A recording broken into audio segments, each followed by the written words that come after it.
Why do teachers have to pose questions during discussion? Is there a proper way of posing questions? And how should teachers handle students' responses? These and more are what we are going to discuss today.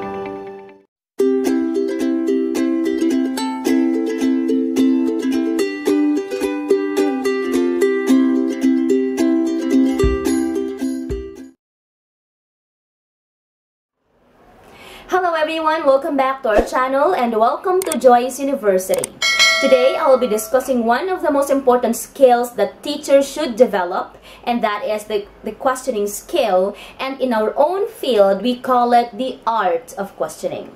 I said questioning skill is one of the most important skills to be gradually developed by teachers, because the kind of responses that could be extracted from the students would be totally based on the quality of questions that teachers will give the students. That is why it is very imperative that teachers have these arts of questioning. And other educationists and even other teachers would really claim that questioning is at the very heart of the teaching and learning process. They say that questioning is the center skill of the teaching and learning process. Even John Dewey, he even said that questioning is the core of teaching, which I actually agree. Because how could you become very good teachers? How could you elicit very good responses from the students? How could you ensure effective teaching and learning process if you as a teacher are not capable of giving quality questions, and you as a teacher are not capable of eliciting good responses from the students? Okay, because we are, they say, the professional question askers, we really have to develop that art. Okay, and we have to make sure later on that that each of the questions we ask should build mastery of the content knowledge, and at the same time should build mastery of skill. Alright? And I also would like to share, according to Joseph Albers, good teaching is more of giving right questions than giving the right answers. It's not really our responsibility, specifically during the discussion. It's not the job of the teacher to give right answers right away. It is the responsibility of the teacher to get right answers from the students by means of giving right questions. And like what I said a while back, the quality of the questions you ask would determine the quality of the answers they give. And it's also very important to note that the quality of the questions you give would be tantamount to the quality of the teaching. Meaning, if the questions are of quality, if the manner of posing questions is of quality, then rest assured that the teaching is also of quality. Okay, now, how many questions do you think you ask each day? 200, 100? But based on studies, okay, did you know that approximately 15% of classroom time is devoted to posing questions? And teachers usually ask 400 and above questions per day. But on a sad note, of these 400 questions and above, only few are planned. Majority are low-level questions, and only 20% requires thinking. In other words, 20 out of 100 questions that teachers give every day, yun lang yung effective and thought-provoking questions. Which is very sad. Imagine we are just wasting our time asking for 100 questions each day, and these are all under low-level thinking skills, and these are not even well-crafted and well-structured. Alright? That is why in the classroom, before you would teach, okay, before you enter your class, and at night during your free time before you go to sleep, you also have to think, you also have to examine yourself. You ask yourself as teachers, do I ask my pupils to come up with their own ideas and think aloud? Am I giving them ample opportunities to speak, to organize their thoughts, and to share their ideas? At the same time, do I encourage my pupils to explain the reasons for their answers? Do I allot time for my students to explain at least their answers, or I am always in a hurry that I can no longer listen to their explanations? Okay? Do I give the opportunity to ask their own questions? Am I giving students room to ask questions themselves? Because questions should not only be raised by teachers, questions should also be raised by students. Because when students ask, they learn, alright? When the students ask, they tend to master a certain skill. When the students ask, they tend to fulfill a certain curiosity in them. Is it okay to give wrong answers in my class? Am I creating an atmosphere where my students would feel that it's just okay to create or to commit mistakes, or it's okay for my students to have wrong answers? And is everybody's opinion valued by everyone? Every time I ask something from my student, and every time my student answers and expresses his thoughts, are the other members of the class listen to this student? Did I actually am I successful rather in creating such classroom atmosphere? So these are the things that we have to go through, that we have to reflect on, so that we may be able to improve in our questioning. Now, why do teachers ask questions? First, to interest, to engage, and to challenge the learners. Alright? So questions are asked, questions are posed so that teachers could get the attention of the students. Teachers could arouse the interest of the students. And questions are there to engage students, to engage them, to challenge them, to let them participate in the learning opportunity. And questions are asked as well to stimulate recall and use of existing knowledge and experience in order to create new understanding and meaning. We ask really to facilitate recall. And we ask as well to assess prior knowledge of the students about the topic at hand. We also ask to assess the level of students' understanding, even the level of comprehension, and even the level of retention. We ask questions to assess all those things. And another thing, we ask questions, teachers ask questions to develop critical and creative thinking of the students. So, like what I told you in my other videos, students are not empty receptacles. They are in the classroom not for them to just be seated there and to listen to everything that the teacher has to say. Students must be developed when it comes to their creative and critical thinking. And the only way for a teacher to help students develop their critical and creative thinking is for the teachers to pose questions. Okay, you just have to make sure, or teachers would just have to make sure that these questions are well crafted, the structure is okay, it's grammatical, and these questions are thought-provoking. They are probing, they are prompting, so that these questions could foster critical and creative thinking. Okay, now, I would like to present the 3 key functions of questions in the classroom. First, to identify the present level of understanding. I think I mentioned that one a while back. Teachers would pose questions to identify the level of students' understanding, where the students at. Do they have prior knowledge about this one? Do they have background knowledge about the topic at hand? And if they have prior knowledge about the topic at hand, questions are also asked to extend and deepen learning. What could a teacher possibly do to extend and to deepen learning? What are the things that the students do not know yet about the topic?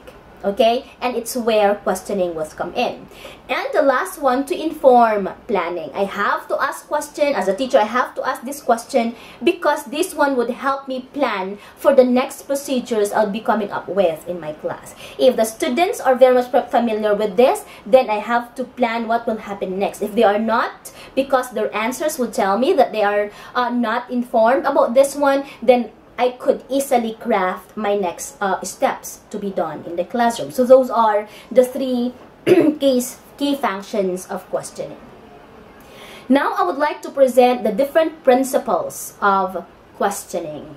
First principle, and I think we would be learning a lot from this because there are many questioning practices that we employ in class are not actually the right practices, and we have to debunk them. We have to unlearn them because these practices are not, in one way or another, they are of no help to the development of students' critical and creative thinking. The first principle that I would like to discuss is never limit your questions to low-level questions. Okay, so low-level questions are questions that usually start with what, where, when, and who. Okay, and these questions are important. Okay, I would like to reiterate, the low-level questions are important questions because if the teacher wants to assess the student's mastery and memory of the content, then the teacher should ask low-level questions. Okay, but we should not just be asking low-level questions. Okay, let me elaborate. When I say low-level questions, these are questions that would ask students to name, to enumerate, to modify, to define, to summarize, to compute, to describe, to explain, to apply. These are low-level questions. But those questions are important, I would like to say. But we should not only be asking low-level questions because we also have to ask high-level questions if we would want our students' critical and creative thinking be developed. We also have to ask them the application of a certain theory to other things.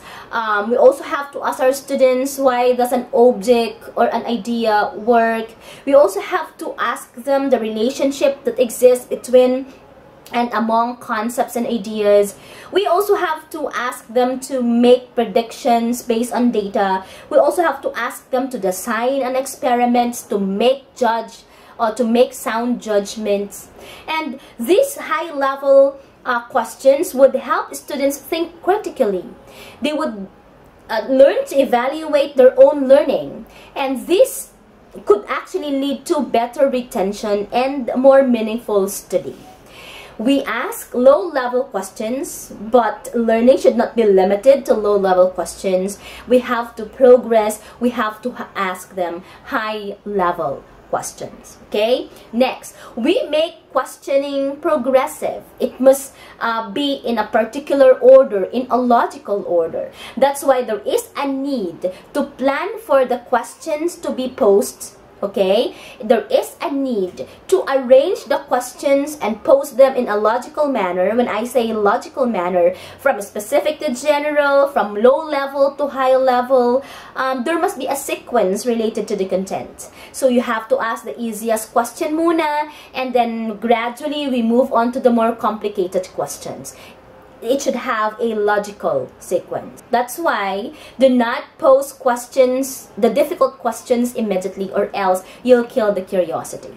It must be a step-by-step procedure. Ask the easy one, and then until such time that you would be reaching the more complicated ones. But I would like to suggest that until you are quite skilled at classroom questioning, okay, you should write your main questions in advance.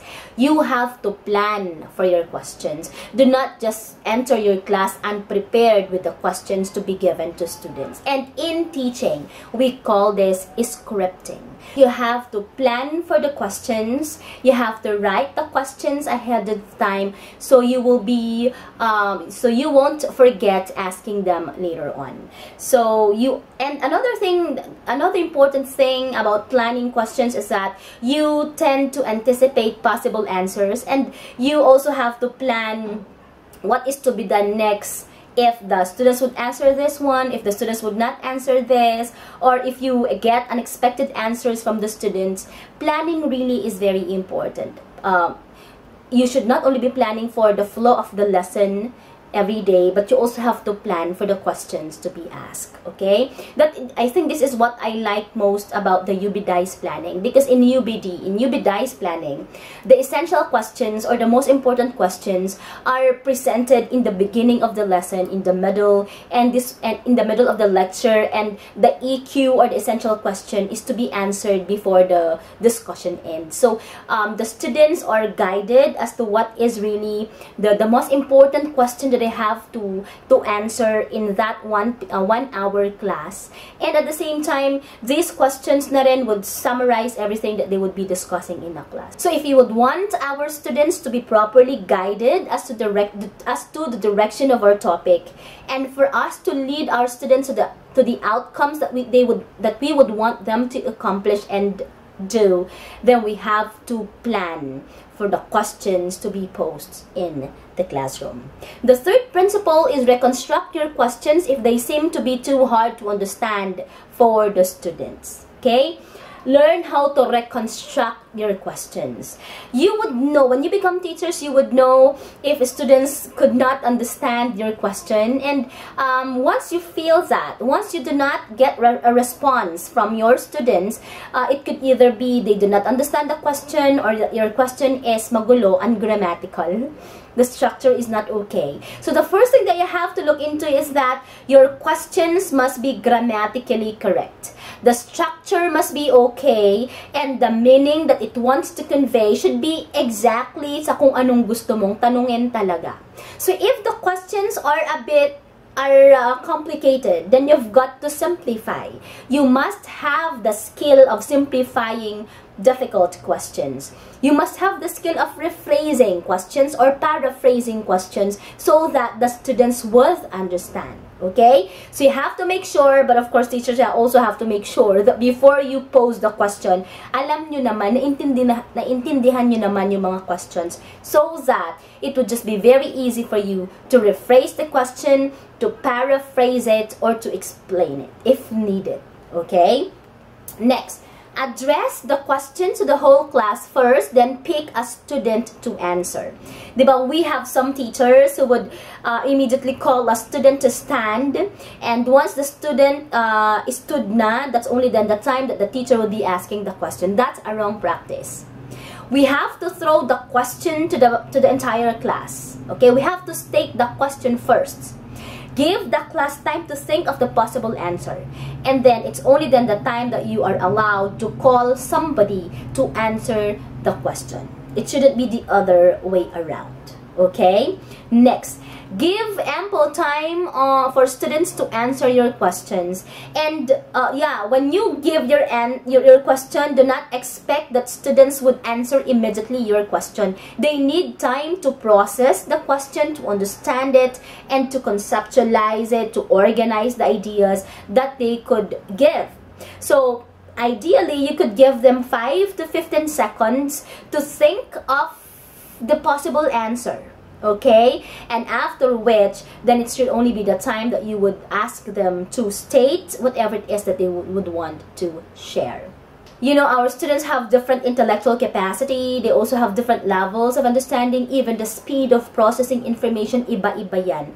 So because of these differences, we really have to give them time to think for the possible answers before asking them to answer the question that we have given them.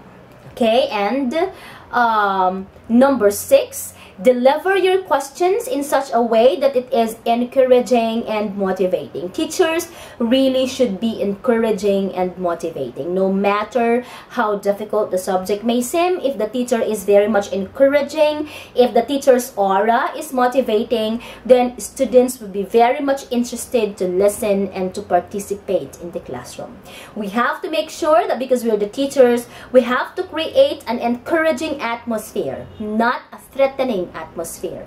An encouraging atmosphere so that students would not be afraid to speak and even to commit mistakes. Okay? So, a teacher who threatens the students to answer a question, wala talaga siyang mahihita kundi takot lang. Wala siyang makukuha kundi takot lang from the students. But if the teacher is very much motivating and he is very good in posing crafted questions or thought-provoking questions, then the students would be motivated and encouraged at the same time to answer to the question without the fear of ridicule or without the fear of ridicule. So that's why encouraging and motivating atmosphere must really be promoted in the classroom. 7th, use questions not just to assess students, especially those who are only listening, but you can also utilize questions to check if students are still on earth. You know, if you would be handling 50 students in a class, and because we have different kinds of students, do not expect that 100% would be with you, would be listening to whatever it is that you have to say.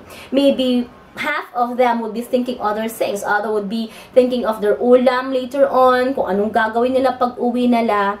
And to assess if students are still with you, are still on earth, it says there, you have to ask questions. Sometimes you only have to redirect students' attention. And one of the ways of redirecting students' attention is by giving questions. Okay? And 8, I think this is the last, you also have to ask students make or create or pose their own questions. You know, for students, posing their own questions is a first step towards filling their knowledge gap and resolving puzzlement.